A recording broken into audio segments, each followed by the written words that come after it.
Halo guys, assalamualaikum warahmatullahi wabarakatuh. Kembali lagi dengan saya Bimat Voice ini dalam episode bukan cuma omon-omon ya. Kita ambil istilah dari Bapak Prabowo Subianto yang sangat viral ya, viral sekali itu.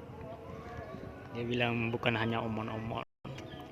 Karena memang dia bukan hanya omon-omon, bukan cuma omon-omon. Dia telah membuktikan mental dia itu ya mental bukan omon-omon, memang bukan cuma omon-omon, tapi mental yang mau terus membuktikan diri ya, mau dibenci, mau dibully, mau dihinakan, mau direndahkan, mau dianggap remeh sekalipun, dia akan tetap bangkit tuh. Dia akan tetap bangkit. Kenapa?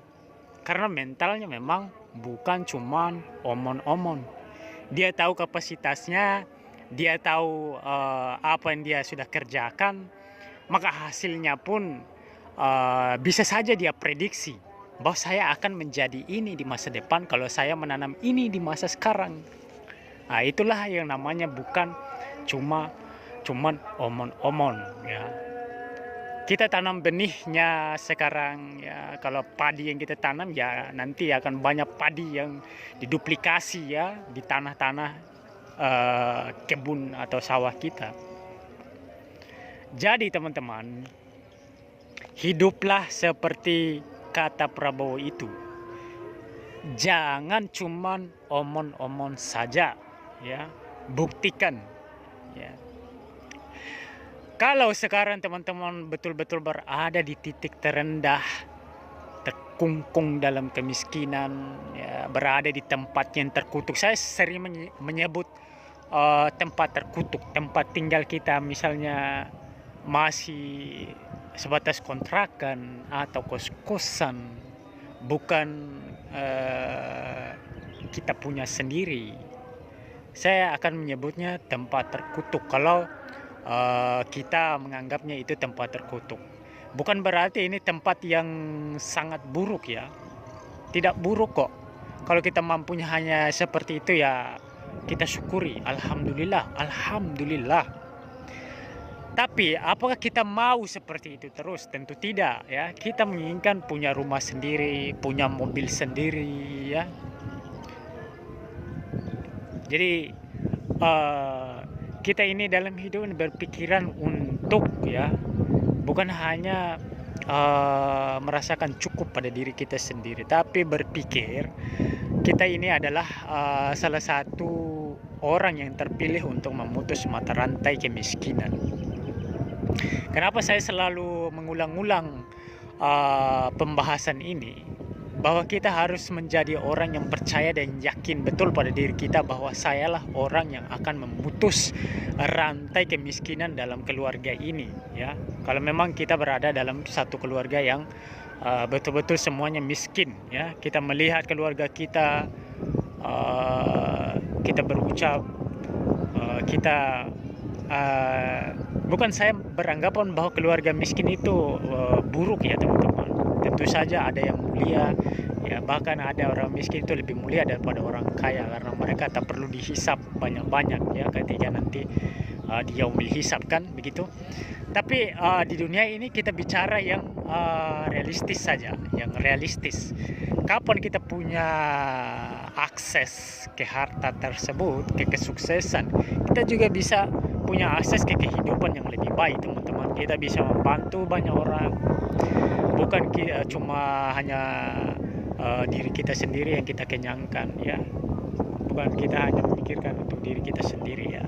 Kalau kita sudah berpandangan, berpikiran di kepala kita itu sudah ada mindset seperti itu bahwa saya harus menjadi penyebab ya, pemutus rantai kemiskinan dalam keluarga, itu akan menjadi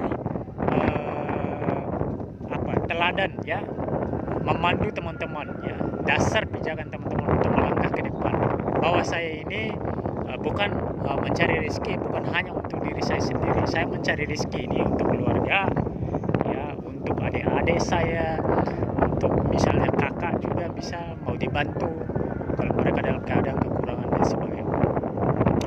Kalau kita sudah bermindset seperti itu, insya Allah Tuhan juga saja Tuhan itu akan menolong orang yang merasa diri yang mampu, ya. Tuhan akan mengiyakan orang-orang yang yakin bahwa ia mampu. Tentu saja Tuhan tidak akan menolong orang-orang yang selalu pesimis, beranggapan bahwa dirinya tak berdaya, tak punya sumber daya, tak punya kapasitas, tak punya akses dan sebagainya. Menyalahkan keadaan, terus menyalahkan keadaan itu tidak baik, ya, kalau menurut saya. Jadi kita harus bukan cuman omon-omon, ya, sekali lagi bukan cuman omon-omon. Kita harus terus mencari alternatif untuk bisa naik level. Naik level itu memang simple dibicarakan teman-teman, tapi itu perlu, ya, perlu investasi mulai sejak sekarang ini. Ya, kalau kita misalnya investasinya misalnya di dunia digital, di sanalah kita akan menuju, ya. Misalnya kalau sekarang kita sering rajin bikin konten saat ini, ya, bukan tujuan utamanya untuk menghasilkan cuan, ya, tapi untuk betul-betul menjadikan itu sebagai investasi digital. Kalau kita sebutnya investasi digital, ya, di masa mendatang tentu saja konten-konten itu ada yang bisa viral, ada juga yang tidak. Dari 100 konten mungkin ada 1-2 yang bisa viral, dan tentu saja kita akan mensyukuri itu. Ternyata investasi saya selama ini, investasi digital, konten, dan rasa lelah dan letih saya dalam membuat konten, ada hasilnya juga. Tentu saja kalau viral kan tentu akan menghasilkan cuan, ya. Oke, ini saja untuk episode omon-omon pertama ini. Episode pertama terkait jangan cuman omon-omon saja. Berhubung sudah azan, jadi kita istirahat dulu. Wassalamualaikum warahmatullahi wabarakatuh.